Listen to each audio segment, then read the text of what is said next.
అందరికీ నమస్తే. మనం ఇవాళ వీడియోలో రూట్ కెనాల్ ట్రీట్మెంట్ ఎందుకు చేసుకుంటాం, ఎలా చేసుకుంటాం అనే విషయం గురించి మాట్లాడుకుందాం. రూట్ కెనాల్ ట్రీట్మెంట్ ఎప్పుడు చేసుకుంటామంటే మనకు పన్ను పుచ్చిపోయినప్పుడు చేసుకుంటాం. ఆ పుచ్చు అనేది పైన పొర వరకు ఉన్న, మనము లోపల డెంటిన్ పొర వరకు ఉన్న సిమెంట్ వేసుకోవచ్చు. అదే మన పుచ్చు అనేది నరం వరకు, లోపల ఉండే పల్ప్ అంటామన్నమాట దాన్ని, ఆ నరం వరకు తగిలితే మాత్రం ఖచ్చితంగా రూట్ కెనాల్ ట్రీట్మెంట్ చేసుకోవాల్సి ఉంటుంది. చాలామంది పళ్ళు పుచ్చిపోయినాక చాలా నెగ్లెక్ట్ చేసి వస్తారండి. పుచ్చు అనేది లోపల వరకు వెళ్తుంది, అయినా కూడా సిమెంట్ పెట్టమని అడుగుతూ ఉంటారు. అట్లా సిచ్యువేషన్స్లో మనకు సిమెంట్ పెట్టడానికి రాదు.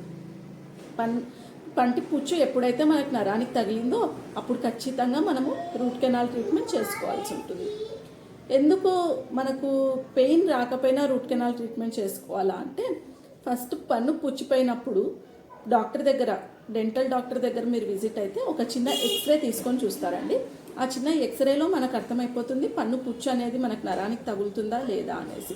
నరానికి తగులుతుంది అయినా కూడా నొప్పి లేదండి, సిమెంట్ పెట్టేయండి అని చాలామంది అడుగుతూ ఉంటారు. అలా కాదండి, నరానికి తగిలినప్పుడు వెంటనే మనం రూట్ కెనాల్ ట్రీట్మెంట్ చేసుకోవాలి. ఎందుకు మనం అలా నెగ్లెక్ట్ చేస్తే ఏమవుతుంది అంటే, పన్ను బలహీనంగా అయిపోయి ఉంటుంది.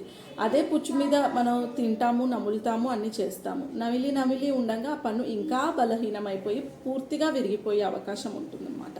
సో మనం ఎప్పుడైతే పుచ్చు నరానికి తగులుతుందో వెంటనే రూట్ కెనాల్ ట్రీట్మెంట్ చేసుకోవాలి.